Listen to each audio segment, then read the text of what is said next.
welcome back to my cozy nook in South Africa, from where I'll be sharing everything that's going down in my garden this spring and summer of 2025.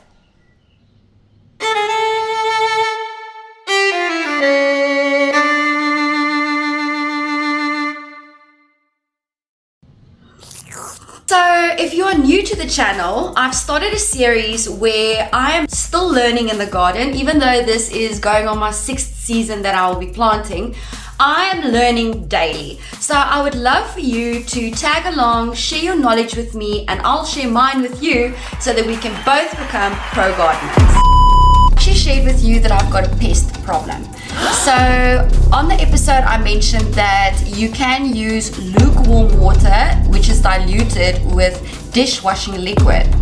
I tried just went with the advice that I did not do, and I actually did it not early in the morning. I did it midday. It wasn't full sun, but it was still kind of hot out, and I just sprayed that onto the plant. I didn't rinse it afterwards.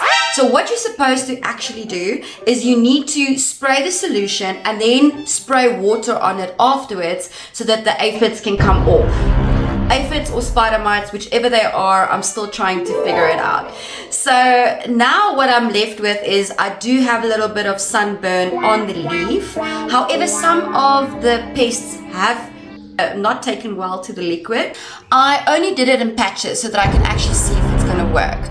I've since also learned that if you just take water and you spray it off, it won't come back because their bodies are very soft, so you actually damage their little bodies. They fall to the ground and they get disorientated and they don't have a way of getting back up to the plant. Obviously, if your plants are so compactly planted as this little strip that I've got the problem in, then I don't know if it can go onto other plants or if it maybe can get sprayed onto other plants, but apparently you can just use water to get rid of it.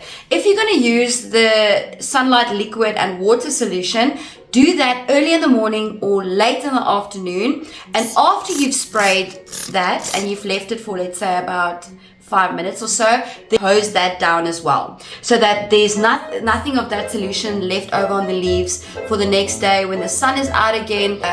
My leaves are now sunburned, which I'm not happy about. So if you know me by now, you'll know that I absolutely love my turnip plant. I've fed so many people from that plant, and myself included, and I also have left to go to flower so that I can get some seeds from it. It's filled with pods. Pods have started drying out. I actually took one of that the other day and I got a haul of 4 seeds from that one pod, and since then I've gone and I've collected about 10 pods, and I have now just stored it in a small little envelope so that I can make sure that I do have some of those seeds. I'm still gonna get a little bit of those seeds, and then I'm just gonna but like I said, this season it's gonna be a lot of pot planting and also container planting so that I'm able to move my seedling trays and my pots with my plants around as need be to get the sufficient sun that it needs, because we need sun, we need water, we need all the elements to help those seedlings to actually grow. Apart from doing the whole solution with the water and the dishwashing liquid, I have also read up a little bit about just doing things naturally and attracting the pollinators, insects, and so forth that are beneficial to your garden, and you know, most of them do also take care of your pests. So I've since done some reading. So for the spider mites and aphids, you want to plant cilantro, sunflowers, cosmos flowers, fennel, and dill. Now that attracts lacewings and it also attracts ladybugs. So what lacewings and ladybugs do, they actually go into the garden and they feast on those little pests that you don't like.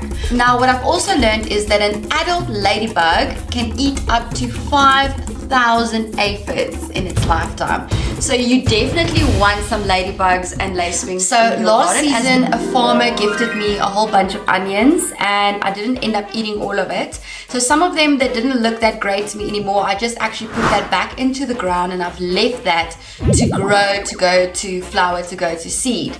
Now that also grew, the stems of the onions grew almost as tall as me, and yes, if I stand next to it, it almost goes up to here, and I'm quite a tall lady. It grows really tall, but what makes it so beautiful is it makes a little ball, like it almost looks like a lace shelter with all the little flowers that actually pops up, and once that's gone to flower, then all the little flowers will go to seed. So literally from one onion that I've left to go to seed, I'm gonna have a whole handful of seeds just from one onion, and from one seed you can plant another onion, so it's one seed to one onion.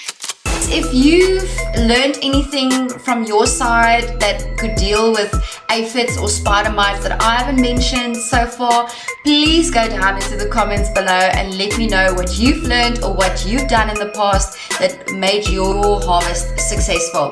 Been a great chat, bestie. Until I see you again next week, stay planting and stay shining.